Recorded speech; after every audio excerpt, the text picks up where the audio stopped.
So, how do you get a girlfriend, my fellow male chimp? Or, as I like to call them, females who are willing to engage in coitus on a regular basis in exchange for a sheer amount of attention and care. And if you're thinking, why should I get a girlfriend? It requires quite a lot of effort to maintain a relationship, and it puts restraints on my personal freedom. First of all, why the fuck are you watching a video titled How to Get a Girlfriend? And secondly, you are completely right, but since we don't listen much to our brains when it comes to our lovely female partners, but to other biological body parts. So, set your sense of reason apart and let's try understanding the process of very consensually getting a girlfriend. Firstly, you should know that the way you proceed entirely depends on the person that you are, since we know that females select us upon some very distinct characteristics, namely personality, physical appearance, social status. So, if say you're a charismatic, good-looking male with high social status, what do you do? Well, you probably wouldn't be watching this if you were, but for the sake of this video, let's just say you are. Well, you just keep breathing and wait until a fucking platoon of girls show up at your doorway, and let them fight to death in a battle royale and just choose the survivor, or whatever the fuck you guys do. If, on the other hand, you have neither of the three, well, quite honestly, you're just fucked. Nothing I can do for you, sorry. Unless... Well, do you need your girlfriend to be like a biological human?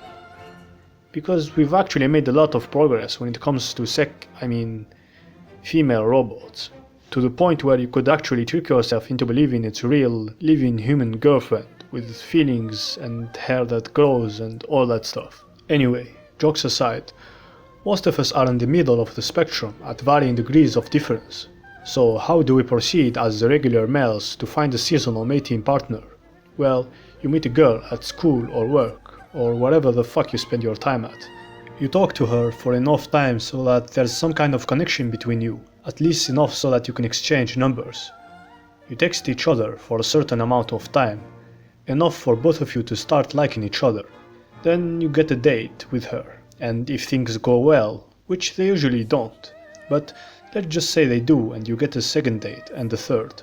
You copulate at the third date because you gotta let her think that having sex is not what you really want. Although that's the most thing you want, of course. She knows this, but pretends she doesn't, and although she might want it as much as you, she gotta keep waiting until she feels that enough time has passed according to the societal norms that she has been fed from childhood, so that she won't feel slutty doing it. You do this a couple more times, enough to get used to each other, then you start spending a lot more time together. You can finally say that you have a girlfriend. Maybe this makes you feel happy, along with feeling a little trapped. After some time of hanging out, maybe months or years, you start to get really used to each other, maybe even too much. And slowly the balance of positive feelings that person used to make you feel start to get overpowered by the bad ones. Maybe she demands too much attention, or she doesn't laugh at your excellent jokes, or she just chews really loudly when eating, which over time becomes so irritating that you have thoughts of choking her out at the next loud sound she makes, but you don't, and keep acting as if everything is fine, waiting for things to go back to the way they were, until one of you has had finally enough of it and decides to leave, which makes you feel both sad and empty for quite some time. You ask yourself why are relationships so hard and curse God or whoever the fuck made the rules to this game. But after some time, the pain starts to fade away and be replaced by the same thoughts you already had a few years back, pushing you to get a girlfriend. You know it will probably end the same way, but you can't believe that because it would drive you mad, so you just fool yourself into believing that this time, maybe just this time, it will end differently. But, to be completely fair, maybe the slight possibility of finding that special connection with that special someone is worth all our pain and effort we expend looking for them. As we've all heard stories about true love and about how much of a unique and worthy experience it is, I'm sure you have encountered it at least once in your life. A couple that feels the definition of soulmates. And although I kind of feel like stabbing myself to death saying this, but maybe the How I Met Your Mother guy has some merit to never giving up his quest for true love.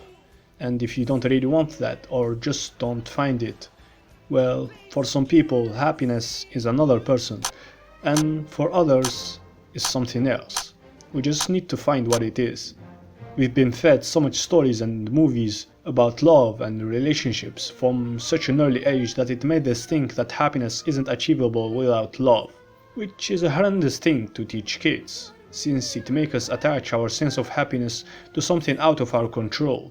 We have romanticized the idea of romance, and it is cancerous. People are more in love with the idea of love than the person they are with. I know this may sound a bit cheesy, as I'm feeling a bit like fucking Russell Brand saying this, but there's so much things to do, so much people to know, so much places to explore, so much books to read, great shows to watch, video games to play, sex positions to try. Love is just one of the variables to the complicated equation of happiness, and we were made to think it's the basis of it.